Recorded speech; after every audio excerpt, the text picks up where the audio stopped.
teman-teman harus memahami, selain ada sisi negatif yang kita harus antisipasi, ada beberapa saran investasi yang aman di dalam dunia kripto. Bisnis jaringan pool terdesentralisasi yang tidak ada unsur sentralnya, yang tidak ada menguntungkan siapapun, kemudian transparansi, ya. Bisnis jaringan pool terdesentralisasi, DeFi project seperti Metaverse, ya, Porses, tapi prosesnya bukan cabang-cabangnya seperti Express Game ya, hanya prosesnya. Kemudian sejenisnya lah yang bisa dianalisa secara terbuka, transparan, dan memenuhi syarat dalam logika teknologi blockchain. Logika teknologi blockchain itu seperti apa? Pastinya pool terdesentralisasi, transparansi, kemudian smart kontraknya itu terverifikasi, terbuka untuk umum. Artinya semuanya memungkinkan di teknologi blockchain. Ketika itu memenuhi syarat, artinya itu memenuhi logika dalam teknologi blockchain. Teknologi blockchain tujuannya adalah untuk kebebasan sebenarnya. Tapi di kondisi saat ini, orang-orang sentral seperti yurisdikasi atau kekuasaan atau pemerintah, mereka mulai menggunakan teknologi blockchain ya untuk disentralkan. Contohnya misalnya akan dikeluarkan cryptocurrency mata uang tertentu di negara tertentu.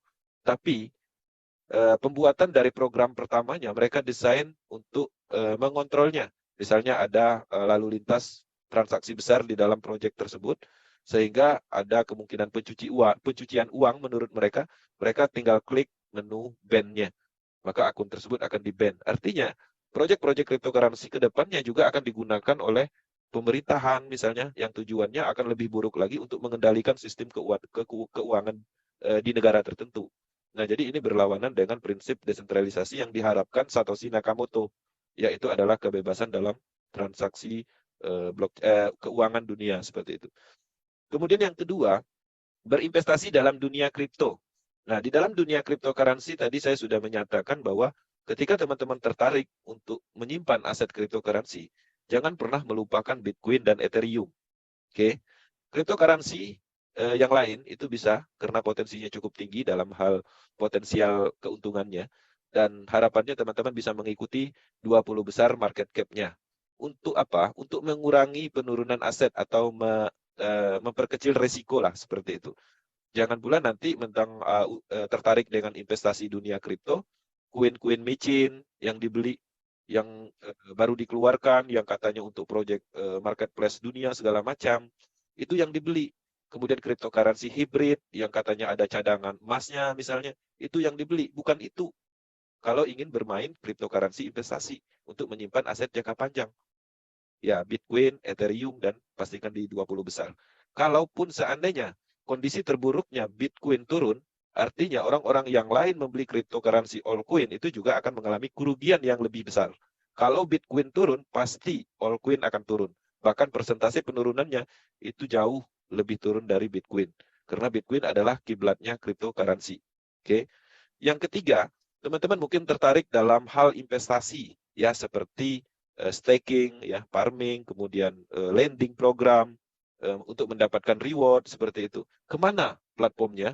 Bukan ke network ya, bukan ke sistem network, tapi kemana? Ke platform terpercaya seperti Binance ya, Project DeFi yang ada di aplikasi Trust Wallet misalnya. Kemudian Coinbase, Kraken, Crypto.com misalnya, toko kripto mungkin ada menyediakan fasilitas ini. Ini yang diikutin, bukan yang di network. Nah, apakah teman-teman sudah mampu untuk mengikuti program-program di Binance, memahami menu-menunya? Nah, di akademi di Binance itu ada akademinya. Pelajari itu, bukan mengikuti apa yang disarankan oleh founder tertentu. Ya, jadi harapannya ini bisa dipahami. Inilah solusinya ketika memang benar-benar ingin mendapatkan manfaat dari network dan investasi aman di dalam dunia kripto yang mengikuti trend up-nya di tahun 2023 ini. Dan saya melihat besar kemungkinan Bitcoin sudah mulai akan pulih ya karena ada area support yang sulit ditembus oleh beberapa kali benturan yang itu cukup kuat secara support ya, dan pastinya dia akan menuju ke resisten atasnya. Ketika dia bisa menembus ke resisten atasnya, maka tren akan berlanjut uptrend. Ketika resisten atasnya tembus, maka itu akan menjamur penipuan cryptocurrency network yang bersifat cryptocurrency itu akan banyak. Replan akan berulang. Oke, teman-teman, kami memahami tujuan pemahaman ini untuk meningkatkan kewaspadaan dengan adanya banyak ya persiapan dari uptrend cryptocurrency. Metaverse masih tetap yang terbaik karena transparansinya bisa dimaksimalkan dalam hal analisis. Kita bisa membuktikan bahwa Metaverse sesuai dengan logika dari teknologi itu sendiri. Metaverse tidak ada melakukan pengumpulan dana, murni program itu dibuat oleh Lado Oktanikov di jaringan Polygon, siapapun bebas memilikinya dan untuk bisnis sendiri. Ya, kita sudah membangun 6 bulan, artinya secara fondasi kita sudah cukup kuat mengikuti perkembangan dari startup Metaverse ekosistem ini. Metaverse ekosistem seiring berjalan, dia akan membentuk sumber uang baru. Memang di saat ini adalah mode bertahan karena NFT royalty baru diluncurkan. Ya, mereka masih menyempurnakan RVC atau terhubungnya situs dengan non smart contract karena ada beberapa bug yang terjadi dan mereka akan selesaikan itu ketika menu program transfer NFT sudah dibuka, artinya kita sudah bisa menjual NFT kita dan akan terbentuk market di NFT royalty, artinya sumber uangnya ada. Kemudian akan diimplementasikan NFT royalty program, maka akan ada pembagian profit dari keuntungan ekosistem metode desentralisasi menggunakan smart contract dan itu terbukti, maka terciptalah sumber uang baru dan dengan sendirinya akan memompa pembuktian bahwa program aset bukan hanya uangnya dari pemasaran program aset, tapi dia bisa mendistribusikan aset yang bernilai. Oke, teman-teman, komitmen, konsisten, fokus, pemasaran Metaverse yang sukses dicari orang bukan mencari orang. Teman-teman harapannya melakukan pemasaran maksimal. Teman-teman pernah menyadari ya orang-orang yang bekerja di dalam perusahaan ya pemasaran mobil, pemasaran motor atau apapun itu elektronik, pernahkah mereka menargetkan memasarkan kepada saudara mereka, orang-orang yang mereka kenal aja? Apakah itu marketnya mereka? Mereka memperluas market ke seluruh penjuru. Orang-orang yang tidak mereka kenal. Itulah pola pemasaran. Teman-teman, pemasaran yang sebenarnya bukan kita memasarkan kepada orang yang kita kenal, tapi bagaimana caranya kita mempromosikan, menyampaikan informasi, ya, mengkampanyekan, menunjukkan kelebihan, potensial, menciptakan manfaat kepada orang-orang yang tidak dikenal. Seperti itu.